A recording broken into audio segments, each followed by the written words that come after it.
नमस्कार, मैं हूं पवन त्यागी, राजनीतिक विश्लेषक। मैं आज आपको वो रहस्य बताने जा रहा हूं जो अभी तक शायद किसी भी चैनल ने, किसी भी राजनीतिक विश्लेषक ने आपसे चर्चा ना किया हो। विषय है ब्रिटेन के प्रधानमंत्री सुनक। ये जो ऋषि सुनक हैं, जिनको ब्रिटेन का प्रधानमंत्री बनाया गया है, जिसको जैसे ही घोषणा हुई थी तो लेकर के भारत में भारी उत्साह देखा गया। लोगों ने दीपावली पर इसको एक तोहफे के तौर पर लिया और लोगों ने खुशी इजहार की, और खास तौर पे हिंदुओं में इसको लेकर काफी चर्चा थी कि ऋषि सुनक जो कि भारतवंशी हैं, उनके दादाजी भारत में ही जन्मे थे और उसके बाद वो वहां जाकर शिफ्ट हुए थे। लेकिन अब इनके बनने से क्या भारत में कोई असर पड़ेगा? मैं इस बात पर चर्चा में बाद में आऊंगा, लेकिन आपको ये एक बताते हुए मैं खुलासा कर रहा हूं, और बड़ा खुलासा है कि जो ऋषि सुनक को ब्रिटेन का प्रधानमंत्री बनाया गया है, उसके पीछे कहीं ना कहीं मोदी जी एक बहुत बड़ा कारण है। जी हां, आपने सही सुना। जो हमारे देश के प्रधानमंत्री नरेंद्र मोदी हैं, इनकी जो नीतियां हैं, इनकी जो विदेश नीति है, इनकी जो व्यापार नीति है, कहीं ना कहीं उसके कारण ऋषि सुनक को ब्रिटेन की जिम्मेदारी दी गई है। ब्रिटेन का प्रधानमंत्री आज के समय में जो भी बनेगा, उसको कुछ मुश्किलों का सामना करना पड़ेगा। वहां एक तरह से आप देखें कि आर्थिक मंदी का असर है, आर्थिक स्थिति, सामाजिक स्थिति, और वहां जो स्थितियां गड़बड़ हैं, उसके चलते आप देखें कि एक ही साल के अंदर तीसरा प्रधानमंत्री ब्रिटेन देख रहा है। इसके पहले आपने देखा कि ब्रिटेन में बोरिस जॉनसन वो प्रधानमंत्री थे, उन्होंने इस्तीफा दिया, तो लिज ट्रस वहां प्रधानमंत्री बनी थी, लेकिन उन्होंने मात्र 45 दिन में यह कहते हुए इस्तीफा दे दिया कि मुझे जो जिम्मेदारी दी गई थी, मैं उन जिम्मेदारियों को, नीति को लागू नहीं कर पा रही हूं, और इसलिए मैं अपने पद से इस्तीफा देती हूं। इसके बाद आपने देखा कि पेनी मॉर्टन वो मुकाबले में आ रहे थे, लेकिन उन्होंने भी विड्रॉल कर लिया। आखिरकार ऐसा क्या हुआ कि 45 दिन में जो लिज ट्रस थी, वहां की मूल निवासी गोरी मैम, उसने इस्तीफा दे दिया और रास्ता क्लियर हो गया ऋषि सुनक का, जो कि एक सनातनी है, जो कि गाय को रोटी खिलाते हैं, जो कि राम नाम की दुशाला बिल्कुल ओपनली पहनते हैं, मंदिर जाते हैं, भगवान कृष्ण को मानते हैं, हाथ में कलावा बांधते हैं। आप कहेंगे इसमें बड़ी बात क्या है, लेकिन हां, एक बड़ी बात है कि वो जिस देश में भी हो, कोई भी भारत का सनातनी अगर अपने सनातन मूल्यों को लेकर चलता है, वो चर्चा का विषय होता है। सभी को अपने अपने धर्मों पर गर्व होता है, और होना भी चाहिए। ऋषि सुनक उनमें से एक हैं जिनको अपने हिंदू होने पर गर्व होता है, और इसको वो खुलकर बोलते हैं। उन्होंने अपने उद्बोधन में कहा है कि मुझे गर्व है कि मैं हिंदू हूं, और यह बहुत बड़ी बात है, क्योंकि हम देखते हैं कि पूरी दुनिया में जो भारतीय मूल के लोग, सनातनी लोग रह रहे हैं, कई बार उनको यह कहने तक में शर्म महसूस होती है कि वो हिंदू हैं। अब बात आती है कि जो ऋषि सुनक है, उनको आखिर ऐसी क्या मजबूरी हुई गोरों की कि जिन्होंने हमारे देश पर लगभग 200 साल शासन किया, हमें गुलाम बनाने की बात की, वैसे लोगों ने एक भारतवंशी को अपने देश की सत्ता सौंप दी। तो मैं आपको एक बता दूं, जैसा मैंने कहा कि उसके पीछे कारण है मोदी सरकार ने पिछले दिनों जिस तरह से ब्रिटेन की अर्थव्यवस्था डामाडोल हो रही थी, और उस समय मोदी जी ने ब्रिटिश सरकार से एक समझौता किया, और वो समझौता किया था मुक्त व्यापार का। जी हां, एक व्यापार होता है FTA। ये FTA मुक्त व्यापार होता है, यानी दोनों देशों में ऐसा कुछ व्यापार होना कि दोनों देशों के नियमों में, कायदों में छूट दी जाती है, और दोनों देश एक दूसरे के साथ मिलकर के खुलकर वो व्यापार कर सकें। और ये एक तय हुआ दोनों सरकारों के बीच, एक ट्रीटी हुई कि 2030 तक ये इसको समझौते के तहत व्यापार करेंगे। लेकिन वो जो समझौता था, जो पहली सरकार ने किया था, उसकी डेट खत्म हो रही थी 24 अक्टूबर को। 24 अक्टूबर के बाद जब उसका दोबारा हस्ताक्षर होना था, वो सरकार अपने आप में इस बात को लेकर उलझी रही, जिस समय लिज ट्रस प्रधानमंत्री थी, कि कौन सा नियम बनाया जाना चाहिए, क्या कायदा बनाया जाना चाहिए, भारत से समझौता करना है तो टैक्स कौन सा घटाना है, कौन सा बढ़ाना है। उदाहरण के लिए आपको बताऊं कि विस्की को लेकर के ब्रिटिश सरकार में काफ़ी जो है इस बात को लेकर आपत्ति थी कि 145% जो एक्साइज ड्यूटी लगाई हुई है भारत ने, उसको कम कराना चाहता था, लेकिन भारत उसको लगाना नहीं चाहता था, क्योंकि विदेशी शराब को भारत बढ़ावा देना नहीं चाहता। अब इस बात को लेकर चर्चा चल रही थी, डेट निकल गई, और इसी के बीच सबको यह लगा देश में कि जो आज ब्रिटेन की हालत है, इस ब्रिटेन की हालत में मोदी सरकार ने अपनी नीतियों के कारण ब्रिटेन को पीछे पछाड़ते हुए आज दुनिया में आर्थिक उन्नति करते हुए 5वां स्थान प्राप्त किया। और यही बात गोरों को खल रही थी कि जिस पर हमने 200 साल राज किया, वो देश आज हमको पछाड़कर ऊपर आ गया है। मोदी की नीतियों को देखें तो 2014 के बाद से जिस तरह से आत्मनिर्भर भारत का नारा देकर मोदी जी ने स्टार्टअप को खड़ा किया है, यूनिकॉर्न्स खड़े किए हैं, उसको देखते हुए जिस तरह से आर्थिक तरक्की भारत की हो रही है, दुनिया आज ये मान रही है कि आने वाले समय में जल्दी ही भारत विश्व गुरु बनेगा। ऐसा कई विद्वानों ने अपने ये उद्बोधन में कहा भी है। अब इसी चीज को देखते हुए उनको लगा कि मोदी को यदि कोई मना सकता है, मोदी से यदि व्यापार को कोई बढ़ा सकता है, तो वो भारतीय मूल का व्यक्ति बढ़ा सकता है। और उसमें भी ऋषि सुनक वो व्यक्ति है जो सनातनी परंपराओं का निर्वहन करते हैं। वो कलावा बांधते हैं, वो मंदिर जाते हैं, वो राम नाम की दुशाला ओढ़ते हैं, और वो गाय को रोटी खिलाते हैं। ये सब जो गुण हैं उनको मोदी में दिखाई देते हैं, क्योंकि भारत में मोदी जी देश के पहले ऐसे प्रधानमंत्री हैं जो रुद्राक्ष की माला ओपनली पहनते हैं, त्रिपुंड माथे पर लगाते हैं और मंदिरों में बैठकर मंत्रोच्चार करते हैं। उनको किसी ने भी आज तक वोट लेने के लिए, तुष्टीकरण के लिए रोजा इफ्तियार पार्टी करते हुए नहीं देखा। हां, कन्या पूजन करते हुए जरूर लोगों ने वो दृश्य देखे हैं।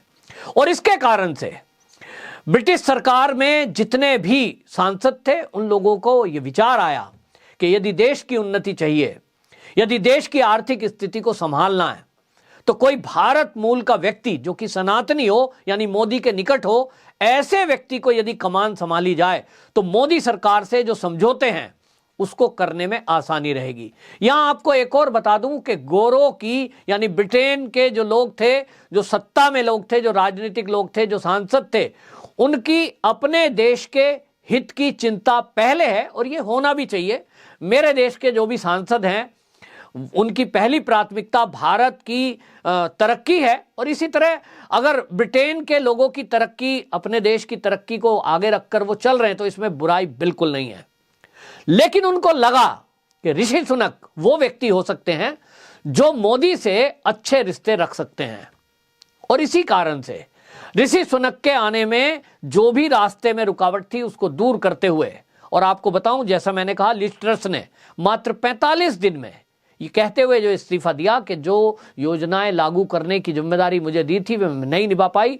वो कौन सी योजना थी उसका खुलासा मैं आपको कर रहा हूं। वो था जो भारत सरकार है उससे FTA पर हस्ताक्षर करना, जो कि 2030 तक ये तय हुआ दोनों देशों में कि हम मुक्त व्यापार के जरिए $100 अरब का व्यापार दोनों देश करेंगे। अभी तक आपको बता दूं, जो हमारा भारत का ब्रिटेन से व्यापार है, वो भारत जो एक्सपोर्ट करता है वो $10.5 बिलियन ये एक्सपोर्ट करता है, और हम इंपोर्ट करते हैं $7 बिलियन। यानी भारत जो ब्रिटेन से सामान मंगाता है वो कम है, और जो हम एक्सपोर्ट कर रहे हैं वो ज्यादा है। इसके अलावा आपको यह भी बता दूं कि भारतीय मूल के उद्योगपति वहां बहुत बड़ी संख्या में व्यापार करते हैं, मैन्युफैक्चरिंग कर रहे हैं। और आपको बता दें, वो जो संख्या है वो वहां प्रवासी मजदूर के रूप में, और जो प्रवासी भारतीय हैं वो इंजीनियर हैं, वो डॉक्टर हैं, वो वहां आर्किटेक्ट हैं, हर पोस्ट पर वहां भारतीय मूल के लोग हैं। उनकी संख्या लगभग 15 लाख है। और उन सभी को मोदी जी की तरफ से एक इनविटेशन है। दुनिया में जितने भी भारतीय व्यापार कर रहे हैं, मोदी सरकार जो नीतियां बना रही है 2014 के बाद से, मोदी जी की यह कोशिश रही है कि दुनिया के किसी भी कोने में अगर कोई भारत मूल का व्यक्ति अपना व्यापार कर रहा है, उसको वहां व्यापार न करके भारत में आने के लिए भारत सरकार प्रेरित कर रही है। अपनी नीतियों में बदलाव किया गया, सिंगल विंडो उनको सुविधा दी गई, और तो और मोदी सरकार ने एक मोटा पैकेज रखा गया ऐसे लोगों के लिए जो दुनिया के किसी भी देश से अपना व्यापार समेटकर भारत में आना चाहते हो। उनको बैंक से सस्ती दर पर लोन प्रोवाइड कराना, अच्छी जगह में जमीन उनको प्रोवाइड कराना, और वो जमीन ऐसी जगह हो जहां एयरपोर्ट कनेक्टिविटी, ट्रेन कनेक्टिविटी और बाकी सब चीजें हों। और इसलिए मोदी सरकार की इन नीतियों के कारण, उद्योग नीति के कारण, दुनिया के कई देशों से अपना व्यापार समेटकर भारत के लोग भारत में आ रहे हैं। और यही ब्रिटेन की एक डर है कि यहां जो व्यापारी हैं, जो भारत के व्यापारी वहां व्यापार कर रहे हैं, जिन्होंने वहां उद्योग धंधे लगा रखे हैं, कहीं ये अपना व्यापार समेटकर भारत में चले गए तो ब्रिटेन का क्या होगा, ये एक चिंता थी। और इसलिए उनको लगा कि मोदी जी को इस व्यापार को समेटने से रोका जाए। हालांकि ऋषि सुनक को बनाने के पीछे ब्रिटिश लोगों की जो सोच है वो अपने फायदे को देखते हुए है, लेकिन ऋषि सुनक के बनने से क्या मोदी जी अपने जो मिशन मोड में काम कर रहे हैं, या जो उन्होंने लक्ष्य लिया हुआ है कि भारत को आर्थिक रूप से विश्व गुरु बनाना, इसमें कोई ऋषि सुनक की वजह से बदलाव कर सकते हैं? तो जो मोदी जी को जानते हैं, मोदी जी को समझते हैं, मोदी जी के बारे में जो स्टडी करते हैं, वो लोग समझेंगे कि मोदी जी के लिए एक ही सूत्र है। मोदी जी एक ही सूत्र पर काम करते हैं, देश सर्वोपरि, राष्ट्र सर्वोपरि। और राष्ट्र सर्वोपरि की जब बात आती है तो दुनिया के कोई देश भी हो, उनका केवल एक लक्ष्य है कि हम दुनिया में विश्व गुरु बनने की तरफ चले हैं, बनकर ही रहेंगे। भारत को विश्व गुरु बनाना है और दुनिया के सारे देशों को पीछे पछाड़ना है। यहां आपको यह भी बता दूं कि ब्रिटेन समेत आज दुनिया के कई देश, जिसमें अमेरिका भी है, ऑस्ट्रेलिया भी है, रूस भी है, उन सबके केंद्र में चीन है। और चीन जिस तरह से विस्तारवादी नीति करता है, उसके चलते सब के सब इस बात पर ध्यान दिए हुए हैं कि किस तरह से चीन से व्यापार कम किया जाए। लेकिन इसके बदले ऐसा कौन देश हो सकता है जिससे हम कच्चा माल मंगाएं, जिससे हम व्यापार करें और हमें वो जो कॉस्ट है वो कॉस्ट चीन से कम पड़े? तो भारत अपने आप को एक सब्स्टिट्यूट के रूप में प्रस्तुत कर रहा है दुनिया के सामने, और भारत के इस कारण से लोग भारत की तरफ प्रभावित हो रहे हैं। और ये जो नीति है, इसके कारण आपको बता दूं, दुनिया के कई देशों में आज भारत मूल के लोग शीर्ष पदों पर हैं। आपको बताएं, मॉरिशस के जो पीएम हैं वो हैं प्रविंद जगन्नाथ, जो कि बिहार मूल से हैं। इसी तरह पुर्तगाल के जो पीएम हैं वो एंटोनियो कोस्टा, वो गोवा मूल के हैं। सिंगापुर की राष्ट्रपति हलीमा याकूब, वो भारतीय मूल की है। और सूरीनाम के राष्ट्रपति संतोकी, वो भारत मूल के हैं। और सेलेश के राष्ट्रपति जो है राम कलवान, वो बिहार मूल के हैं। और कमला हैरिस को तो आपने जाना ही है कि अमेरिका की उपराष्ट्रपति हैं। ये सब जो लोग हैं ये खैर अपनी काबिलियत के बल पर आगे आए हैं। लेकिन जहां तक ब्रिटेन की बात करें तो जो ऋषि सुनक है, इनको बनाने के पीछे गोरों की मंशा यही है कि ये वो व्यक्ति हैं जो व्यापार को बढ़ा सकते हैं, भारत को ये मोदी जी से ट्रीटी कर सकते हैं। और आपको बता दें कि मोदी जी से ऋषि सुनक की मुलाकात होने जा रही है G20 के शिखर सम्मेलन में, जो कि 15-16 नवंबर को होगा और वो इंडोनेशिया में होने जा रहा है। कुल मिलाकर के जो लोग ऋषि सुनक को लेकर के इस तरह की बातें सोचते हैं कि वो भारत का कोई हित करेंगे, वो लोग जरूर निराश होंगे, क्योंकि एक उनका धर्म भी है अपने देश के लिए। और वो धर्म यही कहता है कि आप अपने देश में जहां रहते हैं वही आपकी मातृभूमि है, क्योंकि आप पैदा भी वहीं हुए हैं, तो उसके लिए काम करें। लेकिन इतना जरूर है कि हम सब भारतीय, खास तौर पे जो सनातनी लोग हैं, हम क्यों खुश हो रहे हैं? हम केवल इसलिए खुश हो रहे हैं कि हम सनातनी, हम हिंदू, जहां भी दुनिया के जिस कोने में जाते हैं, अपने कर्मों के हिसाब से, हम अपने काम से, अपने परिश्रम से, अपनी ईमानदारी से, हम जो है संस्कारों की छाप वहां छोड़ते हैं, जिसके कारण हम थोड़े ही दिनों में अपना स्थान बना लेते हैं।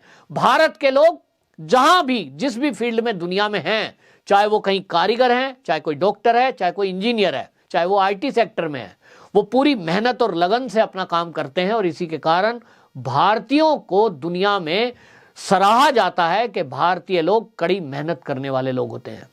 अब राजनीति में भी जो लोग हैं, उनका, जैसे मैंने बताया, दुनिया के कई देशों में डंका चल रहा है। यह भी हम भारतीयों के लिए गर्व की बात है। और यही सनातनी परंपरा को लेकर ऋषि सुनक चल रहे हैं। तो हम भारतीयों को, हिंदुओं को इसी बात की खुशी है कि कोई हिंदू जो हिंदू संस्कारों को, संस्कृति को आगे लेकर चल रहा है, उसको ना तो गाय को रोटी खिलाने में शर्म आती है, ना कलावा बांधने में शर्म आती है, ना तिलक लगाने में शर्म आती है। तो जो भी हमारे दर्शक हैं और दुनिया के लोग हैं, जो भी हिंदू सनातनी कहीं भी रहते हैं, वो भी इस बात को समझें कि अपने मूल्यों को, अपनी संस्कृति को, अपनी सभ्यता को हमेशा गर्व के साथ महसूस करें और उसको आगे लेकर के चलें। बहरहाल मोदी फैक्टर की वजह से ऋषि सुनक को वहां प्रधानमंत्री की कुर्सी मिली है। यह मेरा अपना आकलन है। आपका क्या कहना है? आप मेरी बात से कितने सहमत हैं? कमेंट बॉक्स में जरूर बताएं। वंदे मातरम।